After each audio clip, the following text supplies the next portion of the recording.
En commençant cette célébration, nous avons fait cette belle demande au Seigneur. Fais que notre vie soit protégée sur la terre par ceux qui, dans le ciel, servent en ta présence. Puisse cette prière s'accomplir pour chacun, chacune de nous et pour tous ceux que nous portons dans nos cœurs. Aujourd'hui, les archanges, dans quelques jours, les anges gardiens. Le récit de l'Apocalypse que nous avons entendu nous rappelle qu'il y a eu un grand combat dans le ciel et que le mal n'a pas de place au ciel. Le mal n'a pas de place au ciel. Donc je sais que tout ce qui dans ma vie n'est pas saint ne sera pas avec moi au ciel. Ni pour moi, ni pour vous, ni pour personne. Il n'y a pas de place au ciel pour le mal. Donc, il y a bien là toute une purification à vivre que nous vivons déjà aujourd'hui. C'est aujourd'hui que cette purification commence.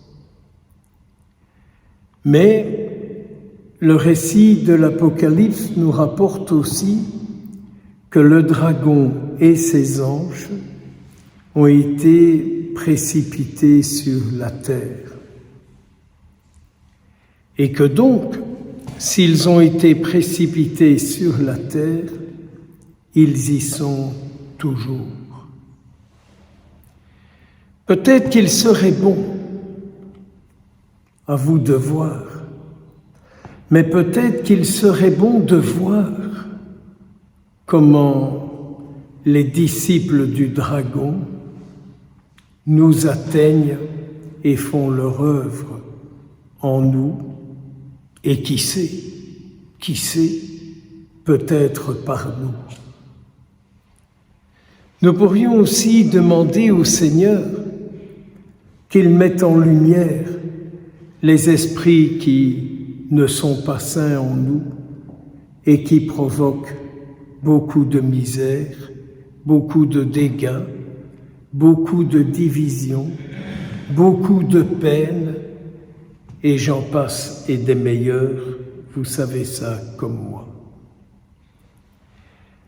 Il ne faut pas, me semble-t-il, avoir peur de la vérité. Autant qu'elle se fasse aujourd'hui, cette vérité sur nos vies. Ainsi, nous commencerons cette purification aujourd'hui et nous aurons pris beaucoup d'avance pour le jour où nous serons face au Seigneur. Car tôt ou tard, tous les esprits qui œuvrent en nous et par nous et qui ne sont pas saints, tôt ou tard, le Seigneur nous le montrera.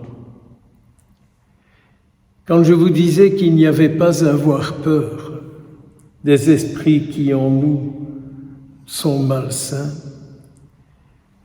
le récit de l'Apocalypse nous dit « J'entendis du ciel une voix forte qui dit « C'est maintenant le salut de Dieu ».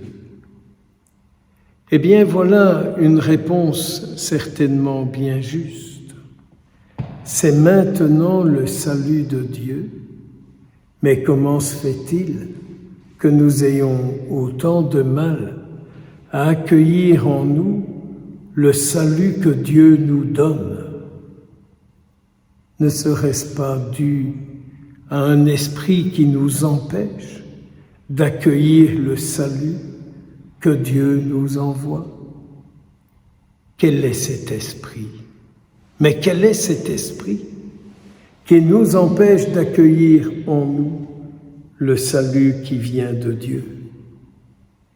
Saint Jean insiste, c'est maintenant le règne de Dieu, le pouvoir de son Christ.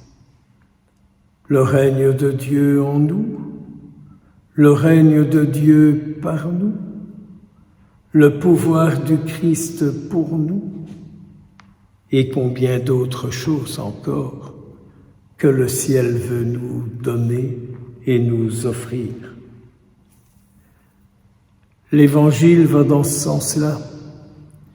À l'occasion de la rencontre de Nathanaël avec Jésus, Jésus peut lui dire « Regarde ce qui vient du ciel et tu verras les messagers de Dieu qui descendent. Les messagers de Dieu qui descendent et qui apportent le message de Dieu.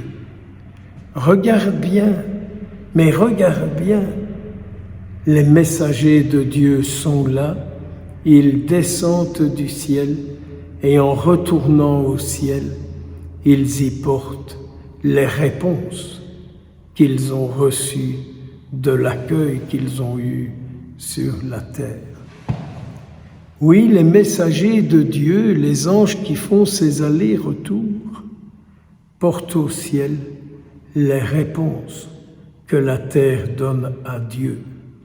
Alors, ne sommes-nous pas la réponse pour Dieu aujourd'hui? Nos vies ne sont-elles pas une réponse à Dieu aujourd'hui que les anges peuvent lui porter?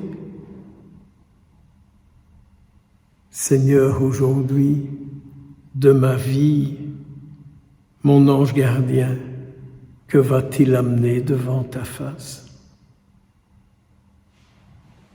Seigneur, comme nous venons de te le demander, protège notre vie sur la terre par tous ceux, toutes celles qui sont devant ta face. Amen.